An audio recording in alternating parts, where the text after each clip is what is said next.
खाटू श्याम का धाम राजस्थान के सीकर जिले में स्थित है। यहाँ मंदिर के दर्शन करने हर वर्ष करोड़ों लोग आते हैं। आस्था ऐसी है कि कई लोग मीलों दूर से पैदल तक यहाँ आते हैं। बाबा श्याम में भक्तों की आस्था दिनों दिन बढ़ती जा रही है।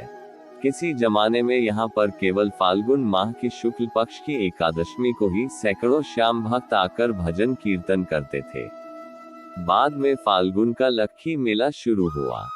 खाटू श्याम को भगवान श्री कृष्ण के कलयुगी अवतार के रूप में जाना जाता है। ऐसा कहे जाने के पीछे एक पौराणिक कथा हाथ है।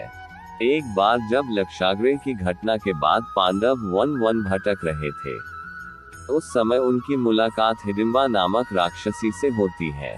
वह भीम से विवाह करना चाहती थी।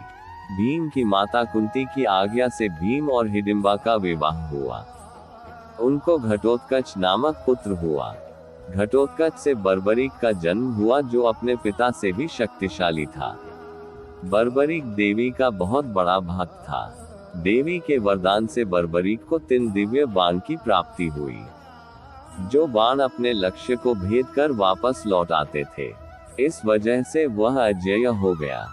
महाभारत के युद्ध के दौरान बर्बरीक युद्ध देखने के लिए कुरुक्षेत्र जा रहा था।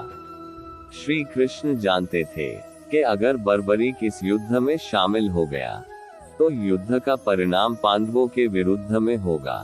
बर्बरीक को रोकने के लिए श्री कृष्ण ने ब्राह्मण का रूप लिया और पूछा कि तुम कौन हो और कुरुक्षेत्र क्यों जा रहे हो। श्री कृष्ण को जवाब देते हुए बर्बरीक ने कहा कि वह एक दानी योद्धा है और एक बाण से महाभारत के युद्ध का निर्णय कर सकता है।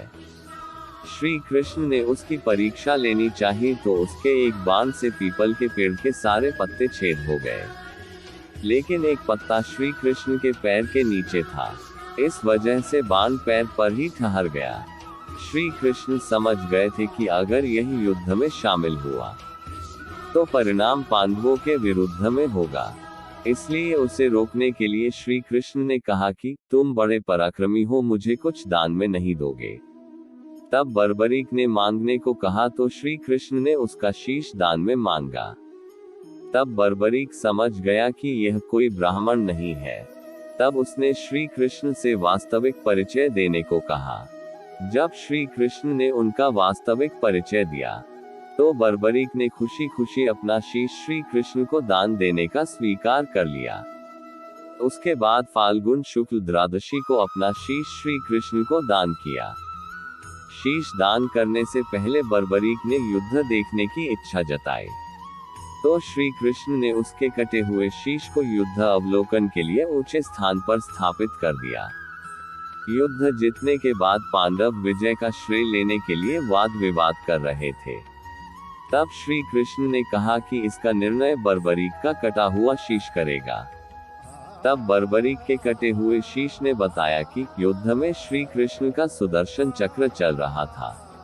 इस वजह से कटे हुए वृक्ष की तरह योद्धा रणभूमि में गिर रहे थे और द्रौपदी महाकाली के रूप में योद्धाओं का रक्तपान कर रही थी।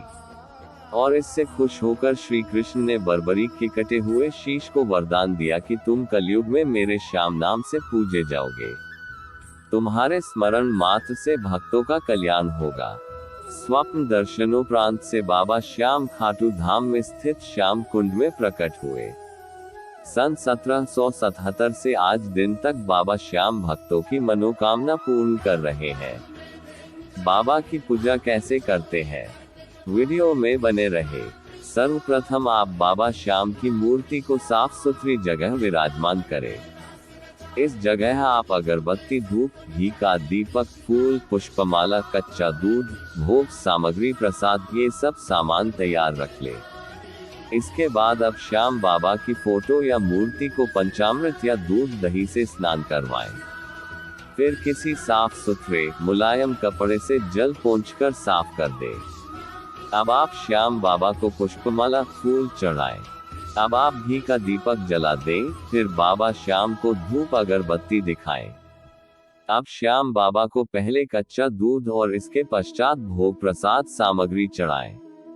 भोग लगाने के बाद बाबा श्याम की आरती गाते हुए वंदना करें। जय श्री श्याम।